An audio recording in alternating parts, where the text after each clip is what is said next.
नमस्कार दोस्तों। पिछली वीडियो में दो सदिशों के अदिश गुणनफल के बारे में हमने पढ़ा और उनके प्रश्न भी हल किए। आज का टॉपिक है दो सदिशों का सदिश गुणनफल। ध्यान में रखें, दो सदिशों के अदिश गुणनफल यानी कि डॉट की सहायता से हमें अदिश राशि प्राप्त होती है, जबकि दो सदिशों के सदिश गुणनफल से हमें सदिश राशि प्राप्त होगी। दो सदिशों का सदिश गुणनफल, माना कि दो सदिश दिए हुए हैं। पहला सदिश दिया हुआ है ए वेक्टर, दूसरा सदिश दिया हुआ है बी वेक्टर, जिनके मध्य कोण थीटा है। दो सदिश ए वेक्टर और बी वेक्टर जिनके मध्य कोण थीटा है। थोड़ा सा चित्र बना लेते हैं, इसका चित्र की सहायता से समझ में आएगा। माना कि पहला सदिश ओ ए वेक्टर बराबर A vector, O A vector बराबर ए वेक्टर। दूसरा सदिश ओ बी वेक्टर बराबर बी वेक्टर, इनके मध्य कोण थीटा दिया हुआ है। तो इन दोनों सदिशों का सदिश गुणनफल, इन दोनों सदिशों के परिमाण, दोनों सदिशों का परिमाण आप जानते हो। पहले सदिश ए वेक्टर का जो परिमाण होगा वो ए वेक्टर का मापांक होगा, बी वेक्टर का परिमाण बी वेक्टर का मापांक होगा। उन दोनों सदिश के परिमाण तथा उनके मध्य कोण की ज्या यानी कि साइन थीटा तथा उनके दोनों सदिशों के तल के लंबवत इकाई सदिश के सामान्य गुणनफल के बराबर होता है। दो सदिशों का सदिश गुणनफल दोनों सदिशों के परिमाण, दोनों सदिशों के परिमाण तथा उनके मध्य कोण, उनके मध्य कोण की ज्या का मतलब साइन थीटा तथा दोनों सदिशों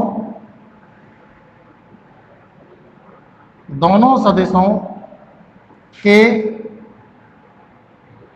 तल के लंबवत इकाई सदिश, दोनों सदिशों के तल के लंबवत इकाई सदिश। माना कि ए वेक्टर और बी वेक्टर का ये समतल दिया हुआ है, ए वेक्टर और बी वेक्टर इस तल में स्थित है।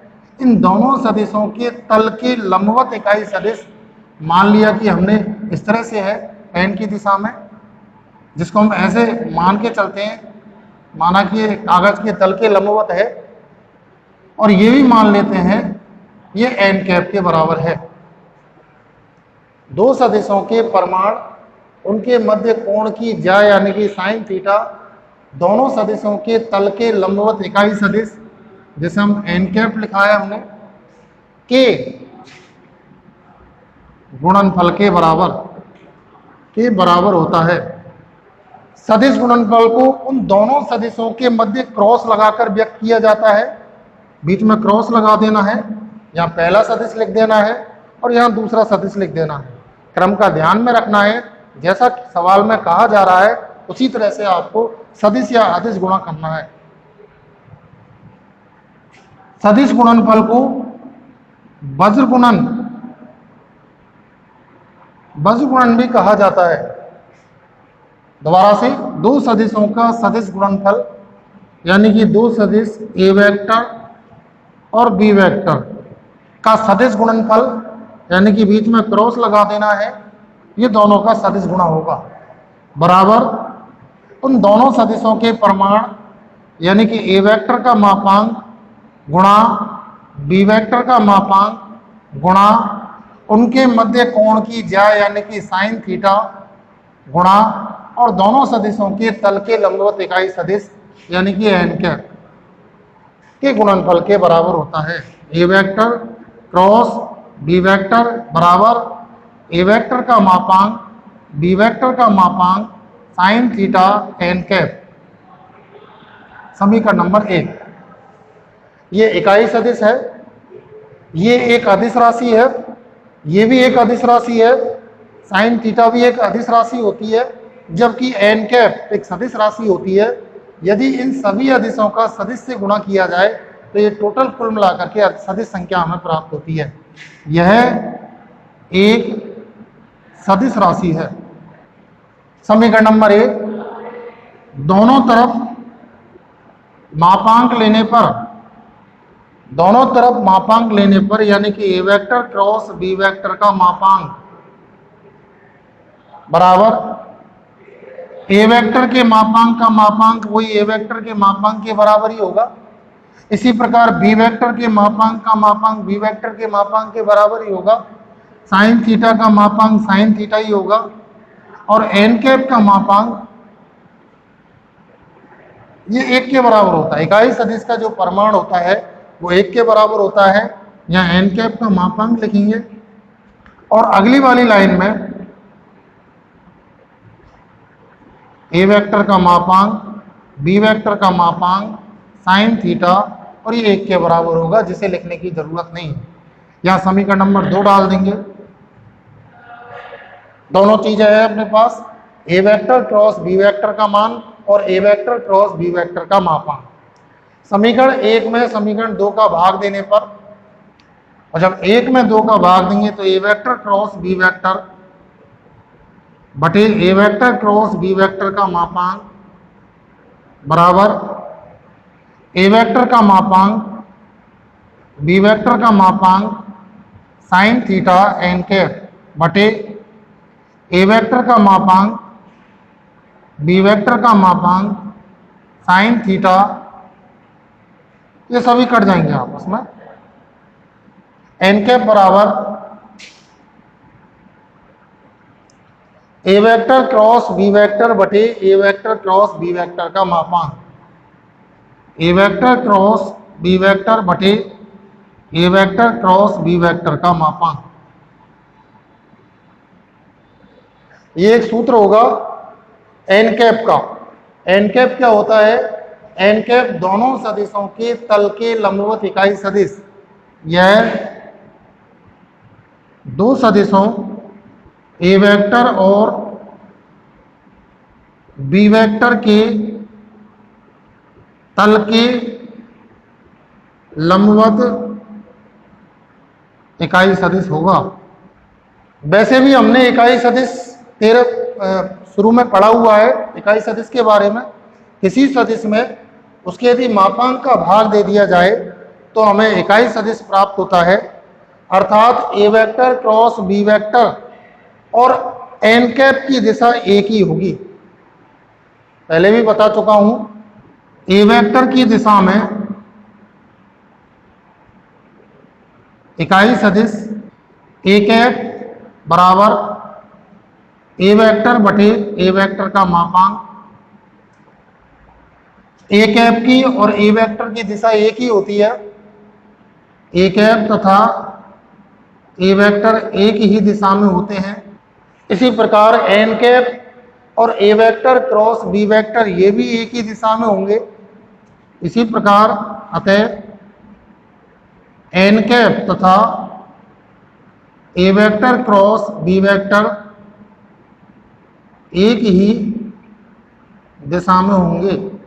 दो सदिशों A vector cross B vector, A vector और बी वेक्टर के तल के लंबवत इकाई सदिश का सूत्र यह है, A vector cross B vector बटे ए वेक्टर क्रॉस बी वेक्टर का मापांक।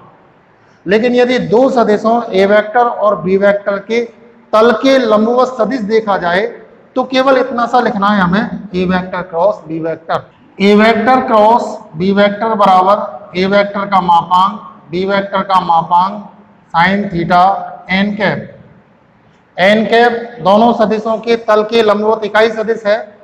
एन कैप की दिशा कागज के तल के लंबवत होती है। एन कैप की दिशा दाएं हाथ के नियमानुसार ज्ञात की जा सकती है। ए वेक्टर, ये बी वेक्टर और ये थीटा दिया हुआ है। चित्र पहले से ही बनाया था हमने। ए वेक्टर से बी वेक्टर की तरफ क्रॉस करना है हमें, A vector cross B vector, यानी जो थीटा की दिशा होगी वो ए से बी की तरफ है। इस तरह से आप देखिए, अगर थीटा की दिशा इन उंगलियों की दिशा में है, थीटा की दिशा इन उंगलियों की दिशा में है, जो अंगूठे की जो दिशा होगी वो एन कैप की दिशा के बराबर होगी। इस तरह से आप हाथ को रख सकते हैं, अंगूठा सामने कागज के तल के लंबवत है, ये एन कैप की दिशा है। इसी प्रकार यदि इनको आपस में बदल दिया जाए, B vector cross A vector किया जाए, ये तो हो जाएगा ए वेक्टर का मापांक बी वेक्टर का मापांक साइन थीटा एन कैप। यदि हमें B vector cross A vector करना है, बी वेक्टर से ए वेक्टर की तरह, कहने का मतलब है यदि हाथ को अब इस तरह से रखा जाए, उंगलियों की दिशा थीटा की दिशा को व्यक्त करे, नीचे की तरफ हो, क्लॉकवाइज हो, तो अंगूठा पीछे की तरफ होगा। ऐसी स्थिति में एन कैप ना लिख करके हम माइनस एन कैप लिखेंगे, बराबर बी वेक्टर का मापांक ए वेक्टर का मापांक साइन थीटा, और एन कैप की जगह पर यहां पर माइनस एन कैप लिख देना है। B vector cross A vector बराबर, माइनस को सबसे पहले लिखेंगे, ए वेक्टर का मापांक, उसके बाद में बी वेक्टर का मापांक साइन थीटा और n cap. B vector cross A vector बराबर माइनस, और ये वापस A vector cross B vector के बराबर होगा, अर्थात B vector cross A vector बराबर minus A vector cross B vector. सदिश गुणनफल, दो सदिशों का सदिश गुणनफल क्रम विनिमय के नियम का पालन नहीं करता है, अतः दो सदिशों का सदिश गुणनफल क्रम विनिमय नहीं होता है। सदिश गुणनफल, सदिश गुणनफल का ज्यामितीय अर्थ, माना कि दो सदिश दिए हुए हैं, एक तो ओ ए वेक्टर दिया हुआ है जिसे हम ए वेक्टर मानेंगे, एक दूसरा सदिश दिया हुआ है ओ बी वेक्टर जिसे हम बी वेक्टर मानेंगे। माना कि इनके बीच का जो कोण दिया हुआ है थीटा दिया हुआ है, ये ओ ए वेक्टर जैसे पहले चित्र बनाया था हमने, ये ओ बी वेक्टर, बीच का कोण थीटा है। A vector cross B vector का सूत्र हमें पता है, सूत्र ए वेक्टर क्रॉस बी वेक्टर बराबर ए वेक्टर का मापांक बी वेक्टर का मापांक साइन थीटा एन कैप। समीकरण नंबर 1। माना कि इन दोनों सदिशों की सहायता से हमने एक समांतर चतुर्भुज बनाया, यानी कि इसके समांतर यहां से गुजरती हुई और इसके समांतर यहां से गुजरती हुई एक भुजाएं खींची, ये बी वेक्टर। इसी प्रकार यहां से इसको मिलाया जाए तो ये ए वेक्टर, यहां पे सी लिख देना। इन दोनों सदिशों ए वेक्टर और बी वेक्टर की सहायता से एक समांतर चतुर्भुज बनाया। A vector cross B vector का सूत्र यहां पे पढ़ा हुआ है हमने, A vector cross B vector बराबर ए वेक्टर का मापांक बी वेक्टर का मापांक sine theta N cap. N cap इन दोनों सदिशों के तल के लंबवत इकाई सदिश होता है, यह एन कैप की दिशा होगी। बी से इस बिंदु इस ओ ए पर लंब डालेंगे, बी एल, बी से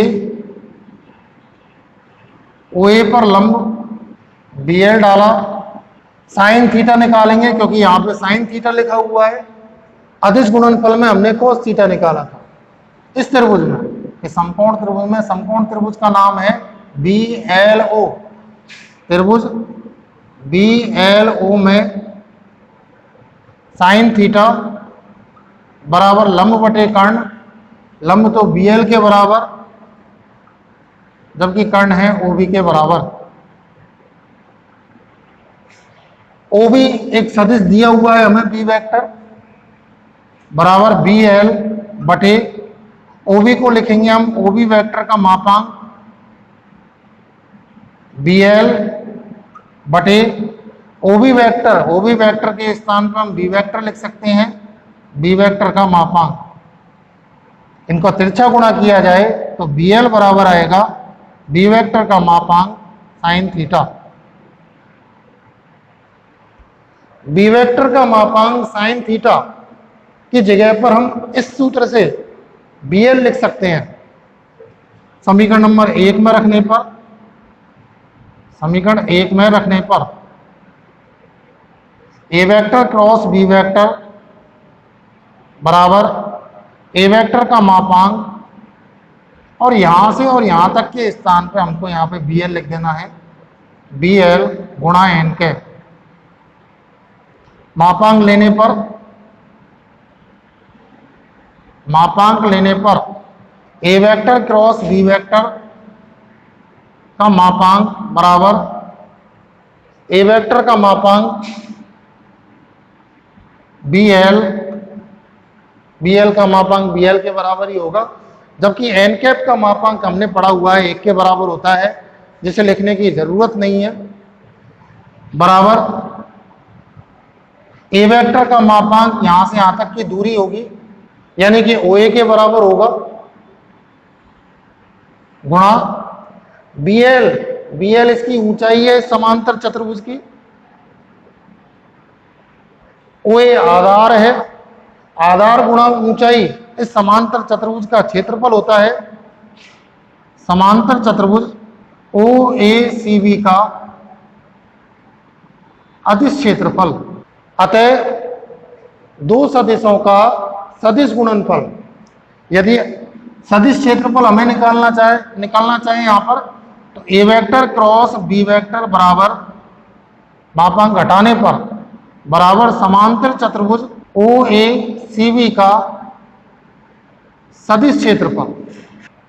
अदिश क्षेत्रफल में मापांक लग जाएगा, जबकि सदिश क्षेत्रफल में मापांक हट जाएगा।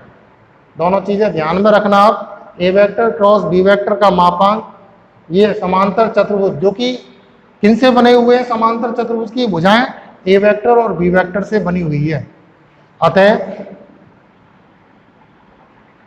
दो सदिशों का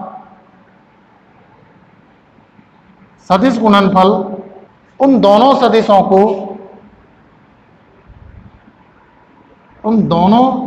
को ए वेक्टर और बी वेक्टर को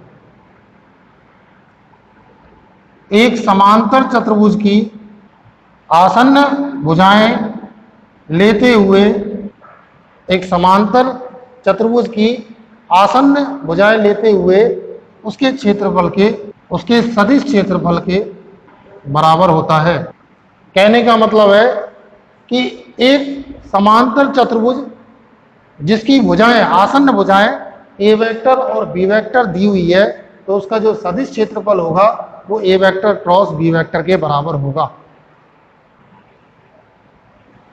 फिर से सूत्र, ए वेक्टर क्रॉस बी वेक्टर बराबर ए वेक्टर का मापांक बी वेक्टर का मापांक साइन थीटा एन कैप। समीकरण नंबर 1। स्थिति फर्स्ट, यदि थीटा बराबर 0, यदि थीटा बराबर 0, कहने का मतलब है कि ए वेक्टर और बी वेक्टर के बीच में जो थीटा दिया गया है वो 0 के बराबर है, यानी कि ए वेक्टर और बी वेक्टर एक ही दिशा में है, समदिश सदिश है, समदिश सदिश या समांतर सदिश, समदिश सदिश या समांतर सदिश। ऐसी स्थिति में समीकरण 1 से ए वेक्टर क्रॉस बी वेक्टर बराबर ए वेक्टर का मापांक बी वेक्टर का मापांक साइन थीटा का मान 0 इंटू एन कैप। साइन 0 का मान 0 के बराबर होगा, और 0 का गुणा पूरी संख्या से करेंगे तो 0 ही आएगा। ए वेक्टर क्रॉस बी वेक्टर बराबर 0। अतः दो समांतर या समदिश सदिशों का सदिश गुणनफल, ए वेक्टर और बी वेक्टर के बीच का कोण थीटा है 0 है, इसलिए दोनों सदिश समांतर होंगे। दो समांतर सदिशों का सदिश गुणनफल शून्य के बराबर होता है। या हम ऐसे लिख सकते हैं, दो सदिशों के समांतर होने की शर्त, दो सदिशों के समांतर होने की शर्त ए वेक्टर क्रॉस बी वेक्टर बराबर 0। ये भी ध्यान में रखना है आपको। दो सदिशों के लंबवत होने की शर्त पिछले वाले टॉपिक में हमने पढ़ लिया है। दो सदिशों के लंबवत होने की शर्त होती है A vector dot B vector बराबर 0, यानी कि इनका अदिश गुणा शून्य होना चाहिए। जबकि दो सदिशों के समांतर होने की शर्त ए वेक्टर क्रॉस बी वेक्टर बराबर 0, दोनों सदिशों का सदिश गुणा बराबर शून्य होना चाहिए। एक दो सदिशों के समांतर होने की शर्त हमने पिछले वाले टॉपिक में भी पढ़ी हुई थी। या ए वेक्टर बटे बी वेक्टर कि आप एक सदिश में दूसरे सदिश का भाग देंगे, एक सदिश में दूसरे सदिश का भाग देने के बाद में लैम्बडा या अचर आ जाना चाहिए, कोई ना कोई अचर आना चाहिए एक सदिश में दूसरे सदिश का भाग देने के बाद में। दोनों चीजों को ध्यान में रखना, दोनों ही चीजें हर सवाल में आपको, अधिकतर सवालों में आपको काम में आती रहेगी। एक लंबवत होने की शर्त होती है A vector dot B vector बराबर 0। दूसरी स्थिति में यदि थीटा का मान 90 डिग्री दिया हुआ है तो ऐसी स्थिति में आप ए वेक्टर क्रॉस बी वेक्टर देखिए, ए वेक्टर क्रॉस बी वेक्टर बराबर ए वेक्टर का मापांक बी वेक्टर का मापांक साइन 90 एन कैप। ए वेक्टर क्रॉस बी वेक्टर बराबर ए वेक्टर का मापांक बी वेक्टर का मापांक साइन 90 का मान 1 एन कैप। दो लंबवत सदिशों का 90 डिग्री दिया हुआ है, दोनों सदिश एक दूसरे के लंबवत होंगे। दो लंबवत सदिशों का सदिश गुणनफल उन दोनों सदिशों के परिमाण तथा उनके तल के लंबवत इकाई सदिश के सामान्य गुणनफल के बराबर होता है। बाकी ये कोई खास चीज नहीं है, ये इतनी कोई खास काम में आनी नहीं। एक स्थिति है थीटा बराबर 180 डिग्री, यानी कि दोनों सदिश एक दूसरे के विपरीत हैं। ये ए वेक्टर दिया हुआ है, ये बी वेक्टर दिया हुआ है। ए वेक्टर की दिशा इधर की तरफ दे रखी है, बी वेक्टर की दिशा मेरी ओर है, तो थीटा बराबर 180 डिग्री। ऐसी स्थिति में A vector cross B vector बराबर ए वेक्टर का मापांक बी वेक्टर का मापांक साइन 180 एन कैप। साइन 180 का मान शून्य के बराबर होगा। ऐसी स्थिति में A vector cross B vector बराबर भी शून्य के बराबर होगा। दो समांतर सदिश हो तब भी सदिश गुणा शून्य होगा, दो विपरीत सदिश हो तब भी गुणा शून्य के बराबर होगा। समांतर होने की दोनों शर्तें आपको बताई हुई है, यानी कि उनका सदिश गुणा शून्य होना चाहिए। एक दूसरी शर्त भी आपको बताई हुई है, ए वेक्टर में पहले सदिश में बी वेक्टर यानी कि दूसरे सदिश का भाग देने के बाद में बराबर में लैम्बडा आ जाना चाहिए। एक स्थिति आपको अधिकतर काम में आएगी। अगली चौथी स्थिति, यदि दोनों समान सदिश दिए हुए हो, समान सदिश हो यानी कि बी वेक्टर और ए वेक्टर दोनों आपस में बराबर हो, बराबर करके लिख दिया जाता है समान सदिशों को, बी वेक्टर बराबर ए वेक्टर हो। ऐसी स्थिति में, इस स्थिति में समान सदिशों के मध्य का कोण भी शून्य होता है, क्योंकि वे आपस में समांतर भी होते हैं। थीटा का मान 0 होगा, और जब थीटा का मान 0 है तो ऐसी स्थिति में A vector cross B vector का मान भी शून्य के बराबर होगा।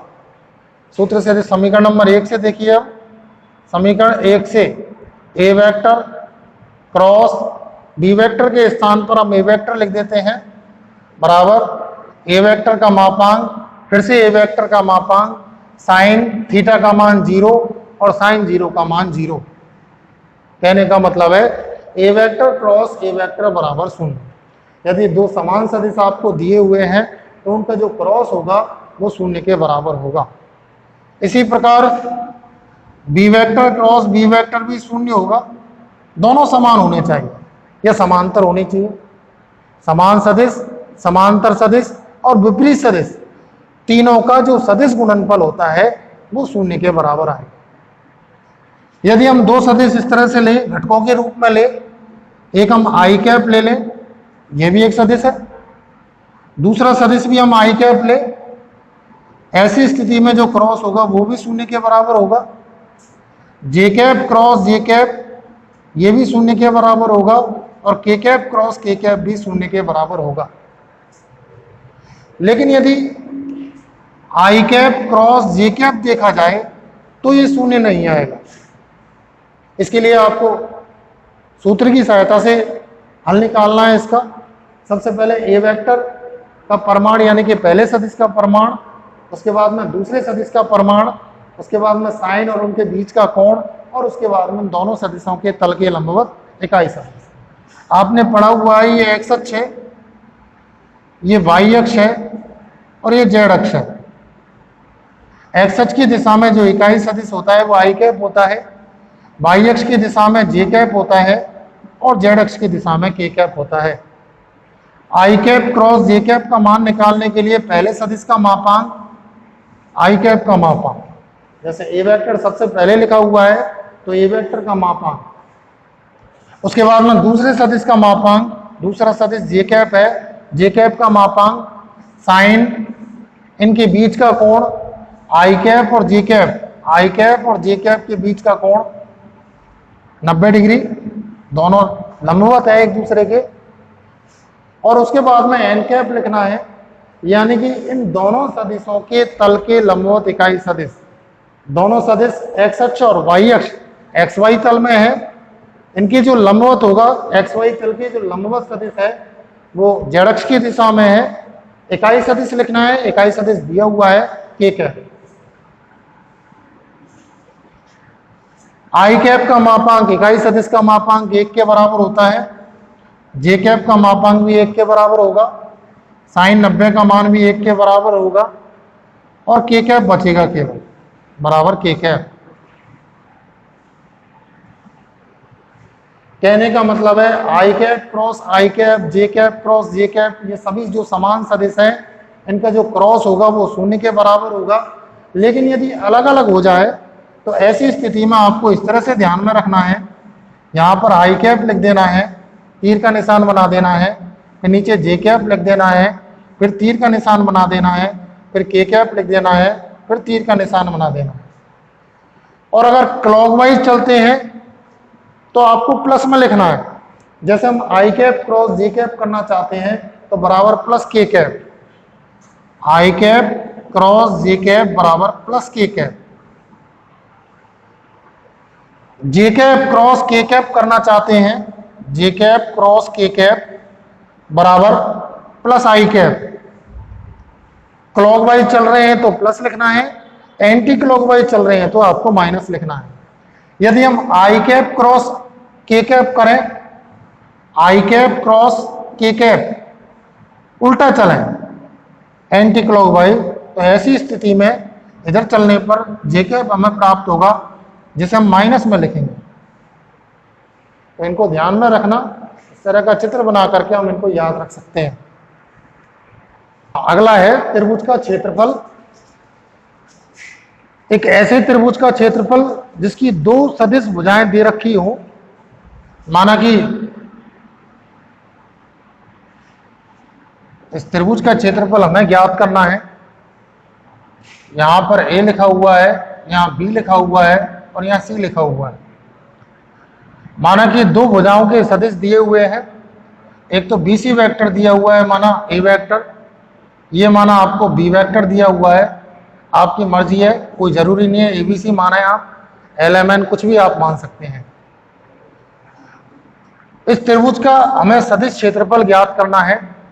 इन दोनों सदिशों की सहायता से सबसे पहले तो आपको एक समांतर चतुर्भुज बनाना है, जैसे कि हम पिछले सवाल में, पिछली व्याख्या में हम बना चुके हैं। ये बी वेक्टर के बराबर ही होगा, ये ए वेक्टर के बराबर होगा। यहां पर हम बिंदु लिख देते हैं, माना कि डी लिख दिया है। समांतर चतुर्भुज का सदिश क्षेत्रफल हमने पढ़ा हुआ है। समांतर चतुर्भुज BCDA का सदिश क्षेत्रफल बराबर दो आसन्न भुजाएं जो कि ए वेक्टर और बी वेक्टर दी हुई है, ए वेक्टर और बी वेक्टर के सदिश गुणा के बराबर होता है, जो कि सूत्र हमने पहले पढ़ लिया है। लेकिन यदि हम इस त्रिभुज का क्षेत्रफल निकालना चाहें तो आप देखेंगे समांतर चतुर्भुज का जो क्षेत्रफल होगा वो इस त्रिभुज के क्षेत्रफल का दुगना होगा। अतः त्रिभुज एबीसी का सदिश क्षेत्रफल इस पूरे समांतर चतुर्भुज के क्षेत्रफल का आधा यानी कि 1/2 ए वेक्टर क्रॉस बी वेक्टर। ध्यान में रखें ए वेक्टर और बी वेक्टर भुजाओं के सदिश हैं। भुजाओं के सदिश और बिंदु सदिश दोनों में अंतर होता है। किसी भी त्रिभुज का क्षेत्रफल ज्ञात करने के लिए यदि उसके शीर्ष दिए हुए हैं तो आपको पहले भुजाएं निकालनी होंगी। जैसे एक त्रिभुज दिया हुआ है आपको एबीसी, जिसके शीर्ष दिए हुए हैं, एक दिया हुआ है, बी दिया हुआ है और सी दिया हुआ है, लेकिन भुजाओं के सदिश नहीं दिए गए हैं। तो ऐसी स्थिति में त्रिभुज एबीसी का क्षेत्रफल बराबर 1/2। सबसे पहले पहली भुजा का सदिश लेना है। पहली भुजा कोई भी आप ले लेंगे इसमें से, माना कि हमने बीसी वेक्टर ले लिया, बीसी वेक्टर क्रॉस लगा देंगे। अब उसी से जुड़ती हुई एक दूसरी भुजा ले लेनी है, माना कि हमने बीए वेक्टर ले लिया है, बीए वेक्टर। कोई जरूरी नहीं है, या फिर ऐसे भी लिख सकते हैं 1/2। माना कि आपने ए से स्टार्ट किया है, कोई भी एक बिंदु ले लेना। जैसे पिछली बार इसमें बी से स्टार्ट किया था, बी सी इंटू बी है। अब माना यदि हम ए से स्टार्ट करते हैं तो ए बी इंटू ए सी लिख सकते हैं, A B vector cross A C vector. ऐसे भी जरूरी नहीं है, या फिर 1/2 सी से शुरू कर लीजिए, C A vector cross C B vector. कोई भी स्थिति हो एक ही आंसर आएगा, तीनों का जो परिमाण होगा वो भी समान होगा। आप चाहे निकाल करके देख लेना किसी भी प्रश्न में। घटकों के रूप में सदिश गुणनफल, माना कि 2 सदिश दिए हुए हैं। एक तो ए वेक्टर दिया हुआ है, ए वेक्टर माना कि A1 i cap plus A2 j cap plus A3 k cap. एक दूसरा सदिश दे रखा है B vector, B1 i cap plus B2 j cap plus B3 k cap. इनका सदिश गुणनफल A vector cross B vector, जिसको याद रखने के लिए अपन सीधा सीधा सूत्र काम में लेते हैं। यहाँ पर सारणिक रूप में आई कैप, जे कैप और के कैप पहली पंक्ति में लिख देना है। दूसरी पंक्ति में आपको पहले सदिश के गुणांकों को लिखना है। पहला सदिश ए वेक्टर है और ए वेक्टर के जो गुणांक है वो A1, A2 और A3। माइनस प्लस का ध्यान में रखना, A1, A2 और A3। फिर बी वेक्टर के गुणांकों को लिखना है, जिसके गुणांक है B1, B2 और B3, B1, B2 और B3। और सारणिक के पहली पंक्ति के प्रसार की सहायता से आप ए वेक्टर क्रॉस बी वेक्टर ज्ञात कर सकते हैं। सबसे पहले हम आई कैप लेंगे, A2 का गुणा B3 से A2 B3 माइनस B2 का A3 से गुणा करेंगे B2 A3 माइनस जे कैप। A1 का गुणा B3 से करेंगे A1 B3 माइनस B1 का A3 से करेंगे B1 A3 plus K cap. A1 का गुणा B2 से करेंगे A1 B2 माइनस और B1 का A2 से करेंगे B1 A2। ए वेक्टर क्रॉस बी वेक्टर। कोई भी क्वेश्चन दिया हुआ है, माना कि ए वेक्टर बराबर आई कैप प्लस 2 जे कैप माइनस 3 के कैप। एक बी वेक्टर दिया हुआ है, बी वेक्टर बराबर 5 आई कैप माइनस जे कैप प्लस 2 के कैप। ऐसी स्थिति में इनका सदिश गुणनफल A vector cross B vector, A vector cross B vector बराबर, सारणिक बनानी है। पहली पंक्ति में आपको आई कैप, जे कैप और के कैप लिखना है, आई कैप, जे कैप और के कैप। दूसरी पंक्ति में आपको पहले सदिश के गुणांकों को लिखना है। पहला सदिश है ए वेक्टर और ए वेक्टर के जो गुणांक है, आई कैप का गुणांक 1, जे कैप का गुणांक 2 और के कैप का गुणांक -3। फिर आपको बी वेक्टर के गुणांकों को लिखना है। बी वेक्टर के गुणांक 5, फिर -1 और उसके बाद में 2, -1 और उसके बाद में 2। आई कैप 2 का गुणा 2 से करेंगे 4, -1 का -3 से करेंगे तो +3, माइनस जे कैप, यहाँ माइनस लगा दिया जाता है, सारणिक पढ़ी होगी आपने। 1 का गुणा 2 से करेंगे तो 2 माइनस, और 5 का गुणा -3 से करेंगे तो -15 यानी कि प्लस के 15। उसके बाद में प्लस के कैप, 1 का गुणा -1 से करेंगे -1 माइनस, और 5 का गुणा 2 से करेंगे तो 10। आई कैप -17 जी कैप और -11 के कैप। आपको यदि उसका परिमाण ज्ञात करना है तो आप परिमाण भी ज्ञात कर सकते हैं कि दोनों सदिश ए वेक्टर और बी वेक्टर दिए हुए हैं, दोनों सदिशों के सदिश गुणनफल का परिमाण ज्ञात कीजिए, यानी कि A vector cross B vector का मापांक बराबर। परिमाण निकालने के लिए ये आप शुरू में पढ़ चुके हो, यदि आपको कोई भी सदिश दिया हुआ है तो उसका परिमाण ज्ञात करने के लिए अंडर रूट लगाएंगे। अंडर रूट के अंदर आई कैप के गुणांक का स्क्वायर, आई कैप का गुणांक 1 है, 1 का स्क्वायर 1। उसके बाद में जे कैप के गुणांक का स्क्वायर 17 का स्क्वायर 289 प्लस, और उसके बाद में के कैप के गुणांक का स्क्वायर 11 का स्क्वायर करेंगे तो 121, जोड़ करके लिखेंगे अंडर रूट 411। तो इस तरह से हम मापांक भी निकाल सकते हैं। यदि आपसे पूछा जाए कि ए वेक्टर और बी वेक्टर के तल के लंबवत इकाई सदिश ज्ञात कीजिए, ए वेक्टर तथा बी वेक्टर के तल के लंबवत इकाई सदिश, दो सदिशों के तल के लंबवत इकाई सदिश ज्ञात करने का सूत्र हमने पढ़ा हुआ है, एन कैप वाला सूत्र।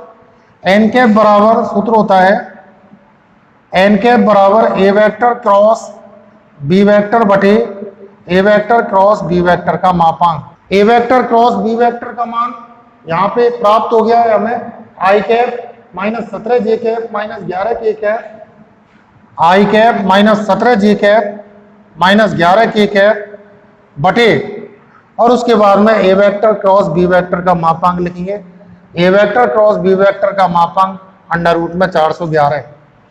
तो इस तरह से हम ए वेक्टर और बी वेक्टर दो सदिशों के तल के लंबवत इकाई सदिश ज्ञात कर सकते हैं। क्वेश्चन दिया हुआ है, दो सदिश दिए हुए हैं, सदिशों आई cap -2j cap plus K cap तथा 2i cap plus J cap -3 के कैप की लंब दिशा में इकाई सदिश ज्ञात कीजिए।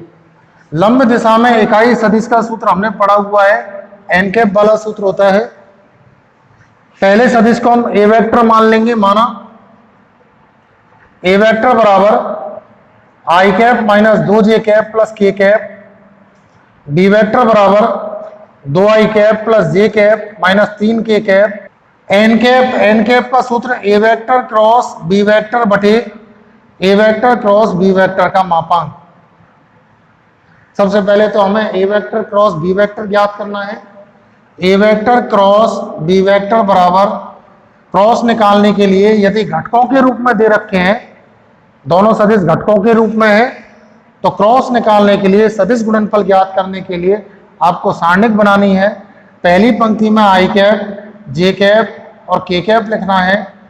दूसरी पंक्ति में आपको पहले सदिश ए वेक्टर के गुणांकों को लिखना है।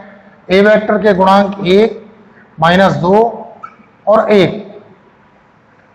फिर आपको बी वेक्टर के गुणांकों को लिखना है। बी वेक्टर के गुणांक 2, 1, -3। आई कैप -2 का गुणा -3 से करेंगे तो 6, -1 का गुणा 1 से करेंगे तो 1, माइनस जे कैप 1 का गुणा -3 से करेंगे तो -3, माइनस 2 का गुणा 1 से करेंगे तो 2, प्लस के कैप 1 का गुणा 1 से करेंगे तो 1, माइनस, और 2 का गुणा -2 से करेंगे तो -4 यानी कि +4। 5 आई कैप प्लस 5 जे कैप प्लस 5 के कैप, ये तो होगा ए vector cross B vector. A vector cross B vector ज्ञात करने के बाद में उसका परिमाण ज्ञात करना है। परिमाण ज्ञात करना बताया हुआ है, A vector cross B vector का मापांक बराबर अंडर रूट लगाएंगे। आई कैप के गुणांक का स्क्वायर 25 जे कैप के गुणांक का स्क्वायर 25 और के कैप के गुणांक का स्क्वायर 25 बराबर अंडर रूट में 75 बराबर 5 अंडर रूट 3। एन कैप का सूत्र हमने पढ़ा हुआ है। एन कैप बराबर A vector cross B vector बटे ए वेक्टर क्रॉस बी वेक्टर का मापांक। एन कैप बराबर सबसे पहले तो ए क्रॉस बी का मान लिख देंगे 5 आई कैप प्लस 5 जे कैप प्लस 5 के कैप बटे, और नीचे उसका मापांक रखना है, मापांक का मान रखना है, प्रमाण दे रखा है 5 अंडर रूट 3।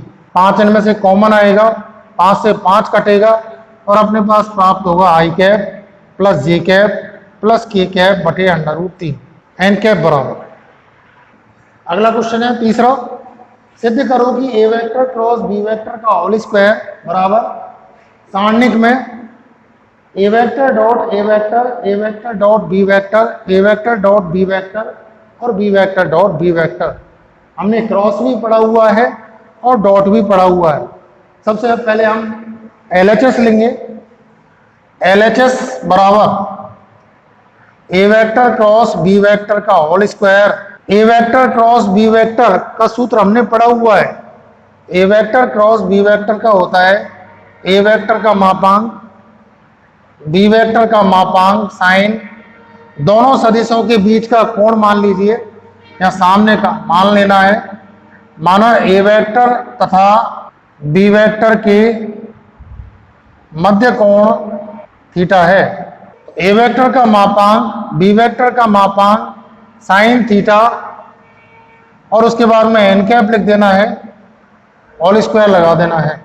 ए वेक्टर के मापांक का स्क्वायर बी वेक्टर के मापांक का स्क्वायर साइन थीटा का स्क्वायर करेंगे तो साइन स्क्वायर थीटा और एन कैप का होल स्क्वायर। ए वेक्टर के मापांक का स्क्वायर बी वेक्टर के मापांक का square sine square theta, whole square को हम मापांक का स्क्वायर भी लिख सकते हैं। इकाई सदिश का मापांक 1 के बराबर होता है। ए वेक्टर के मापांक का स्क्वायर बी वेक्टर के मापांक का स्क्वायर साइन स्क्वायर थीटा और ये 1 हो जाएगा। ये तो हो जाएगा LHS। LHS ज्ञात करने के बाद में RHS बराबर A vector dot A vector dot B vector, A vector dot B vector और B vector dot B vector. सारणिक को हल करना है। A vector dot A vector का गुणा कोष्टक में लिख देंगे, अदिश राशि है। B vector dot B vector से माइनस लगाएंगे और इन दोनों का गुणा करके लिखेंगे A vector dot B vector कोष्टक में लिख देना है और बीच में डॉट वगैरह कुछ भी नहीं लगाना है आपको, ना यहाँ पे लगाया है हमने ना यहाँ पे लगाएंगे। ए वेक्टर डॉट बी वेक्टर सामान्य गुणा। A vector dot A vector हमने पढ़ा हुआ है। ए वेक्टर के मापांक का स्क्वायर लिखते हैं। B vector dot B vector के मापांक का square minus A vector dot B vector गुणा A vector dot B vector dot B vector का होल स्क्वायर। ए वेक्टर के मापांक का स्क्वायर बी वेक्टर के मापांक का square minus A vector dot B vector का सूत्र भी हमने पढ़ा हुआ है। अदिश गुणनफल होता है। अदिश गुणनफल का सूत्र होता है पहले सदिश का मापांक दूसरे सदिश का मापांक और cos थीटा। ए वेक्टर के मापांक का स्क्वायर बी वेक्टर के मापांक का स्क्वायर माइनस ए वेक्टर के मापांक का स्क्वायर बी वेक्टर के मापांक का स्क्वायर और cos स्क्वायर थीटा। इनमें से कॉमन निकालेंगे। ए वेक्टर के मापांक का स्क्वायर बी वेक्टर के मापांक का square 1 minus cos square theta. A vector के मापांक का स्क्वायर बी वेक्टर के मापांक का square sine square theta. LHS बराबर RHS।